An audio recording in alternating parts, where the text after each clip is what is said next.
what you call them, the driving force, that comes into play, and the person starts behaving according to the plan set into his soul. The soul has everything programmed in it, and you are acting according to the program of the soul. Now, each soul is governed by whatever has been given to the energy finite plus entropy by the energy infinite, no entropy. So that's where the difference lies. Okay, I'm going to give you my point. The energy infinite plus entropy is laden with forces that are both positive and negative. So if the evil forces dominate, then you are not the one. You are going to be erratic. Okay. But if the positive forces remain dominant, in that case you are an acceptable person. Okay. Okay. But then everybody cannot have all positive. Okay. Positive and negative, they have grown together. And the major They are soul part of the system. of religion. Okay. Let me. Since we've listened to you talk a lot about the soul for now, I'm going to tell you my belief about the soul. Okay. Okay. So. So my belief is about the soul is that it doesn't exist, and I'm what's called an asoulist, someone who does not believe in the existence of soul. But what I do believe in is the underlying principles that behind the concept we're taught as children behind the concept of the soul. So when you were a young child, someone taught you that the soul exists and it has these certain properties, and that if you do a certain number of wrong things, your soul maybe gets heavy or it becomes wrong. But historically, if you do a little research on comparative religion and mythology, you track back the origin of the soul. We looked at it a few minutes ago, and how the Egyptians invented it, then the Greeks traveled to Egypt to study abroad, and they took the soul concept back with them, and that got passed to the rest of the world. So originally, what's called the negative confessions, Egypt had, they said the soul was comprised of 42 rules or negative confessions, that if you broke one of these 42 sins, your soul would become heavy. So, and where this 42 comes from here is there are 42, Egypt was comprised of 42 states, 20 states in Upper Egypt, 22 states in Lower Egypt, and each state got to pick one wrongful deed.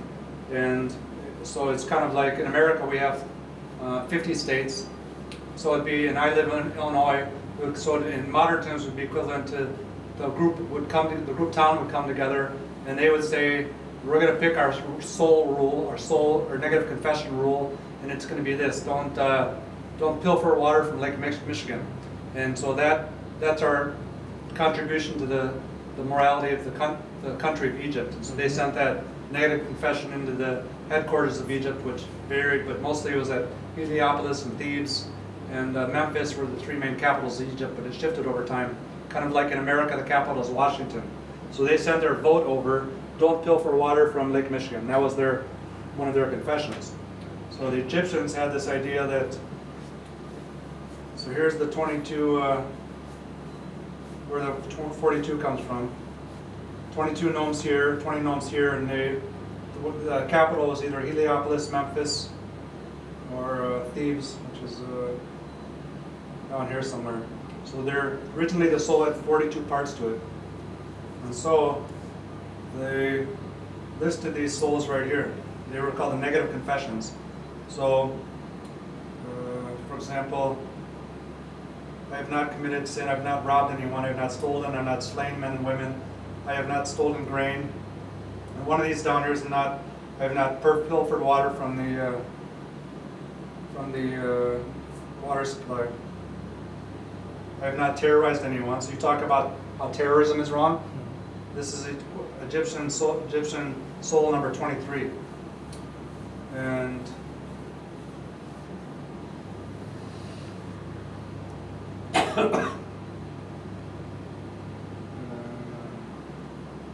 so when anybody we get the general idea here. So we've talked about how we give the flower example. So for example, one of these could be, I have not stolen flowers from the flower shop. So I don't believe in soul, but I do believe that there's a difference between right and wrong. We can measure that in terms of the Gibbs free energy, which is the example we gave. So even though I can't give the exact formula, I do believe there's underlying principles when people speak about soul. So I believe that Gibbs free energy exists, and that principle is behind right or wrong. So in the crux you are saying that soul, whatever version of you or your soul is, it brings in morality. Let me try the flower smell example here so we can get on the same page, because you were gone when that happened.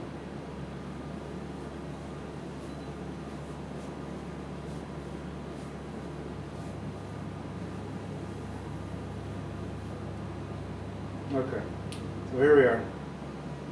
So in this case, girl on the left, she's walking in just in the woods or something, just a little girl, and she sees a flower and she picks it. And she breaks it home and gives it to her grandmother. Everybody agrees there's nothing morally wrong about this. It's just kind of a natural reaction. So in this case, whatever, she takes the flower, she gives it to the grandmother, and say her grandmother is within the system, and the grandmother becomes happy. Everybody else in the family is happy. It releases energy. Everybody is comfortable. They go and work in the society. So the whole reaction is called endergonic. Exergonic. Extra means going out. Gonic means the work or the free energy. So it's a free energy releasing, and these are called spontaneous reactions according to chemical thermodynamics. So I believe in Gibbs free energy, and this exists. Conversely, if the mother never taught the granddaughter or whatever, the daughter, that you can't steal flowers from a flower shop because that's their business, that's how they make their existence with, how they pay their bills and their rent. But she doesn't know that, and the mother's maybe off doing something else, so the little girl goes steals the flower. Just a simple example, but we can imagine if a thief came in at night and stole all their flowers, a bigger example, and the whole house might be out of food for a week, and maybe everybody in the family would grow cold. Then they would be, so in this case, the reaction is endergonic. Ender means going in, gonic means work, and it's the free energy. So here we have two examples of what the Egyptians would call the negative confessions. Maybe one of them was, I have not stolen. It's number one of those we'll look. So what we find in nature, for example, this was discovered, it's called coupling theory, and they couldn't figure out how you can contract your arm. Where does the power come from? So it was Fritz Haber, or no, it was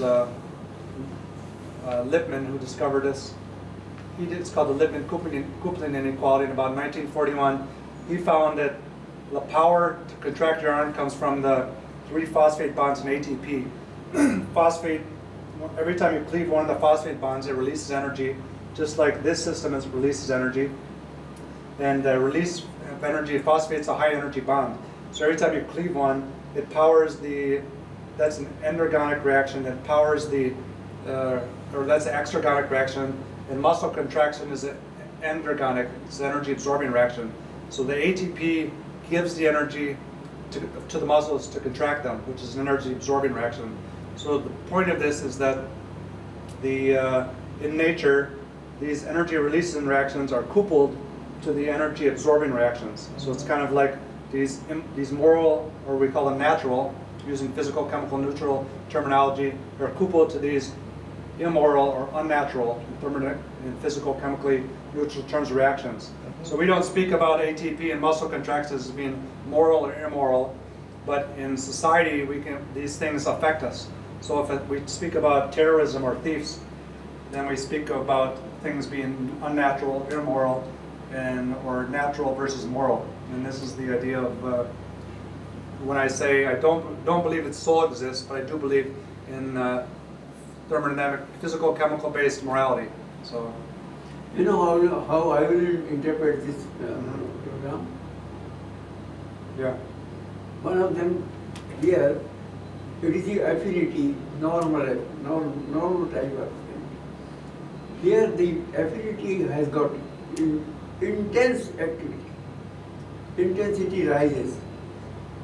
There is a crush in that affinity, and she is obliged by the crush, by the intensity of affinity, that it goes for stealing. Here it is the positive deviation. Here it is a negative deviation. The negative deviation has been is because the intensity has because the affinity has been intensified into a crush. Okay. Well, High intensity affinity is crush. I'll have to think about that. Let me process what you've said. It's going to take me maybe a day to think about that. Okay, Let's go back to the. Let me tell you real quick. Brigson? Yeah. What did you say? Let me tell you real quick about where actually this soul comes from in our, in our system. Yeah. Okay. So this is your element H. Yeah.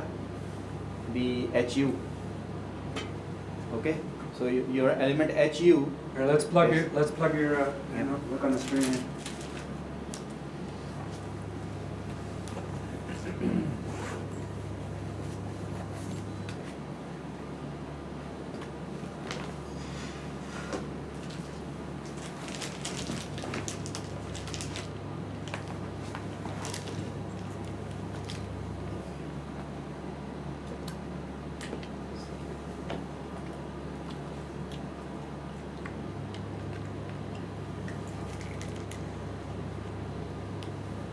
So the people who actually believe in Islam, they have this belief coming from God.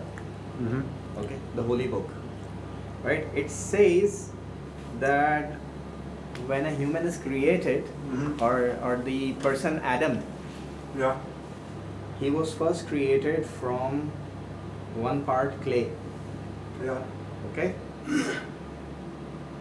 So he was not alive. Whatever he was not activated. Yeah. So you're saying this is this right here is Adam, and he was clay. It wasn't activated yet. Yeah, this part was Adam, and he wasn't activated. He was only activated by one of the things induced in him, and this was the energy put in him by God. All right, and it's a specific kind of an energy which actually exists from God. It is said specifically in the Quran that it is from God Himself. Yeah. Right? He discussed it. He actually, the Quran actually explicitly says that it is from Him, Yeah. like from His own. Yeah. All right. What is this? What is over on this side? So this is what we call soul. This is what we call soul.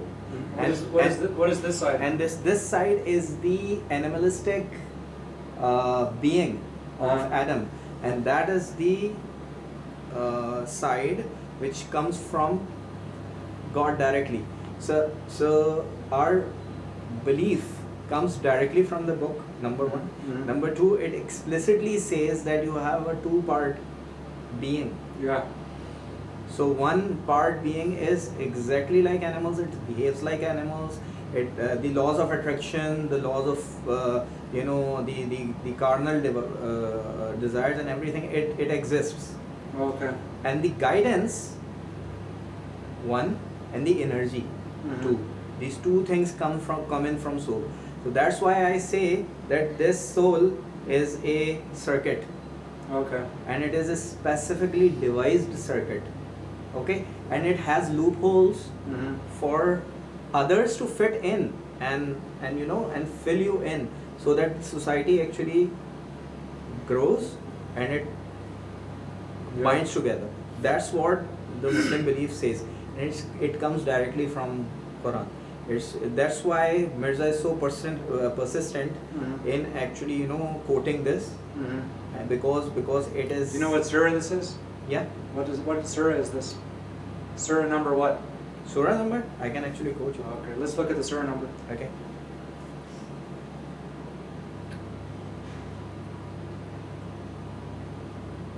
Have you gone through the Quran with the meaning? Mm-hmm. Yeah, I'm gonna give the answer when he's done. Oh. Where this came from? The belief in that Adam being split in half and having half animal, half soul. Yes. Let's just see what the So what the you surah have, is. you have already read this before. Well, I I read expect about that you would. 25% of the Quran. Okay. Mhm.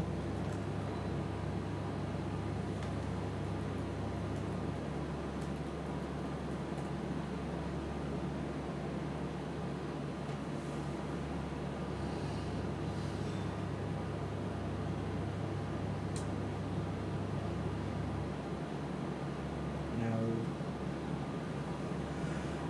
No. No.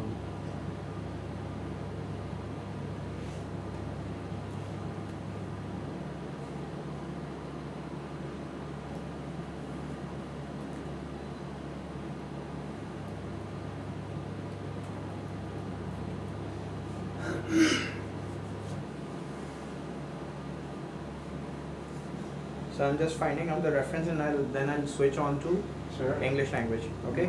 No problem.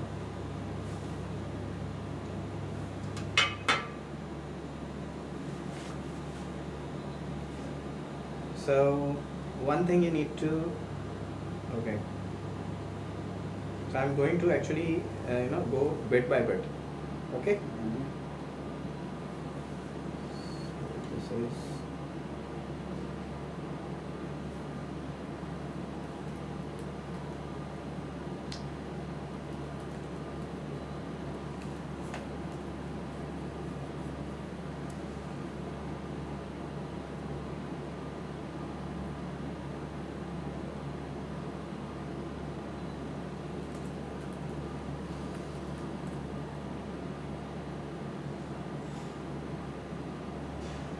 This one is better.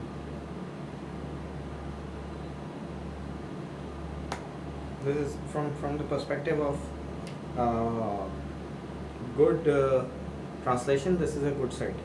Yeah, I use the site. Quran.com. I use the site a lot myself. Okay.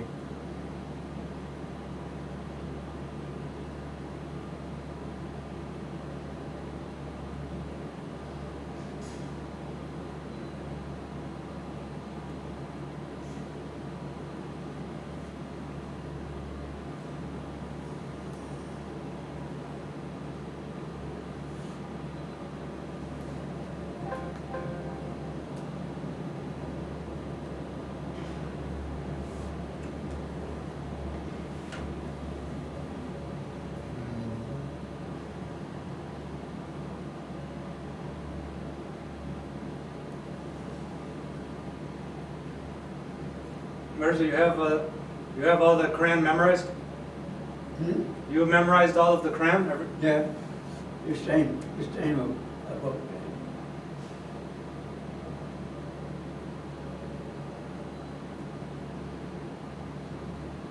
85. Okay, so here we go. Yes. You ready? Yes, sir. So it says, this is the introduction. Yeah. Yeah. And they ask you, O Muhammad, about the soul. Say, the soul is of the affair of my Lord. The mankind have not been given knowledge except a little. Right? Yeah. This is where actually this is where in Makkah he was revealed about the soul for the first time. Okay. All right.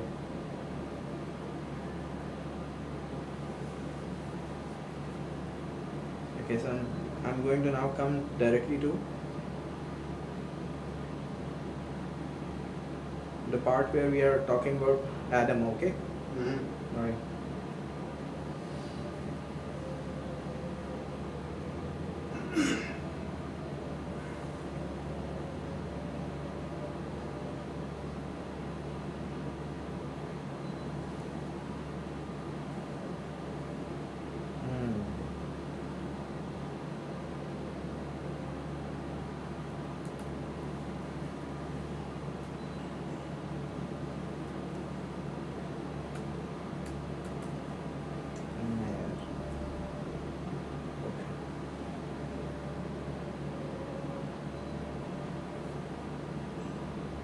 Yes, 11. Surah Hajj.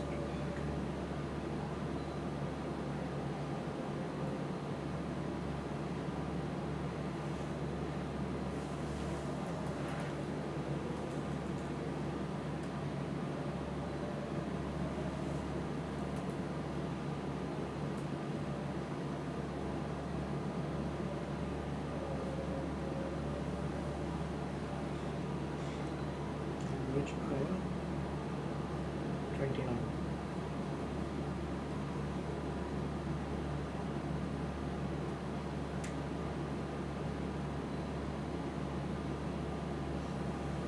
Okay.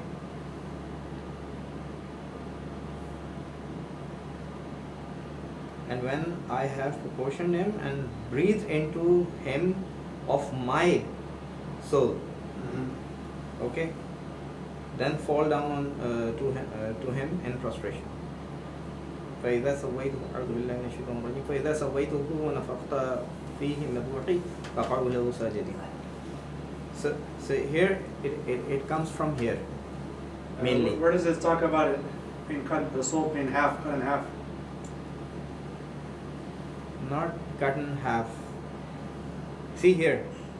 And when your Lord said to angels, the above one, this one. Right Yeah. here? Yes, 28? yes. Yeah. And when your Lord said to angels, I will create a human being out of clay and altered black mud. Yeah. Okay. And sorry, my apologies. And when I proportioned him and breathed into him of my soul, then fall down to him in prostration. So that's where the half and half comes from. So okay. see, Let me explain to you then, yeah, from my point of view. please do. You want to just plug my phone back in? Yes. So you believe that Muhammad divined all this information from the angel Jibril in 600 BC or AD or something, right? Yes. Okay, so my point of view is that the things that you were taught as children, that we were taught as that supposedly the father of Jesus did, and or the God of the Old Testament, were stories. Were already stories that they were written thousands of 3,000 years before the story, the version you have. So, I'll show you the quotes here. I already have them all dug up, anyways. But I never saw the quote about the.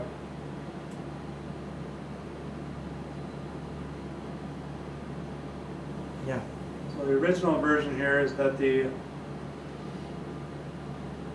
Clay creation. clay creation method. So All right. the Okay. original one loosely was that God Keenum here took two humans out of clay, fashioned them on the potter's wheel, and then another goddess came in, Hathor, and put the ankh or breath of life into their mouth, and they became alive. Well, And then I would actually like to tell you that I have an initial life in all the, major early religions. You have what? I have an initial life. I've read almost everything related to this. I know this very well. Okay. So Sumerian mythology, Yeah. Enki created humans out of blood and clay, and then then Pandora. Pandora is Yes. mixed in there, but Yeah. the Christian version is God breathed in the spirit. Clay, they say, is the name for Adam. This is what kind of what we're taught in the Christian, but the Hebrew quotes are right here, or the Jewish quotes. So one thing it says you just read a quote that he made the quote's out of clay, right? Or let me see the Black new mud. version here. Yeah.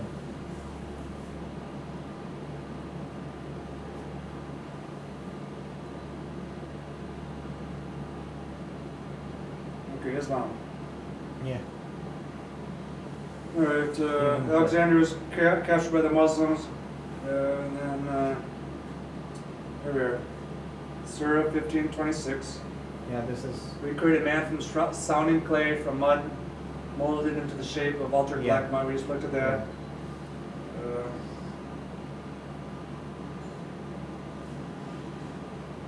We created man from the essence,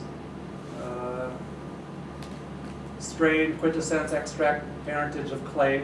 Notice he says clay here. This is one of the keys that you know you're being fed something that's false information, as I will explain. We made out of them the lumps of bones and clothed the bones with flesh. Then we developed it out of another woman, creature woman. That's Surah 23:12. Surah 32:7. We perfected everything which He created and began the creation from man from clay. Says clay again. Surah 37. We acquire of them. It is they who are stronger in structure or other things we have created. We created them from sticky clay. And I'm 38.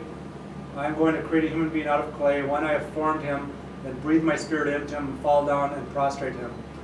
For Surah 40, it is who created you from dust, then from a sperm drop, then from a leech-like clot, then brings you forth as a child.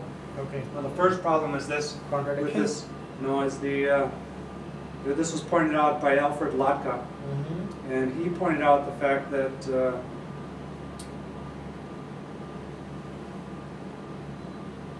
it's called the aluminum disproof of the creation of God. The formula for clay is aluminum, and aluminum is a poison to humans. It's not found in human molecular formula. Right. So this is one fact that if you say that God told Muhammad that He made humans out of clay, this doesn't match up with modern measurements of what humans are made of. Okay. And so this is what's called the. Let me find it here. Here, see where it says aluminum disproof of the existence of God. Okay. Can you tell me the ayah from where you were driving clay? Huh? Can you tell me the ayah, the verse from where you were driving clay? Can you tell me? The word? 15 word. I would just like to actually go over there, read it again. Read which one? You said that the formula for clay is Aluminum, silicon, and oxygen. So humans are composed of silicon. They are and oxygen, oxygens, yes. but not aluminum. Can I see where you were actually referring to for The top URL, Clay Creation Myth, EOHT.info. Right. Clay creation myth. Yeah, EOHT.info. Okay. Clay So this is, creation. I arrived at the same conclusion myself, and then I also found that Alfred Lotka arrived at the same thing in 1925. So it's called the aluminum disproof of the existence of God. So right here, So when you create something, let me just show you Lotka's Yeah. quote here. yeah. So Alfred Lotka, he pretty much did the same thing that Big did. Yeah, He yeah. used thermodynamics to explain. You can read his whole book. If you click on him, he's done the same thing that Mirza's done, but he does a little. But he says, on the whole, it may be said that living organisms are composed of comparatively rare elements. I actually have a problem with this, this thing, Okay. on a logical basis. All right, I'm not going to challenge you on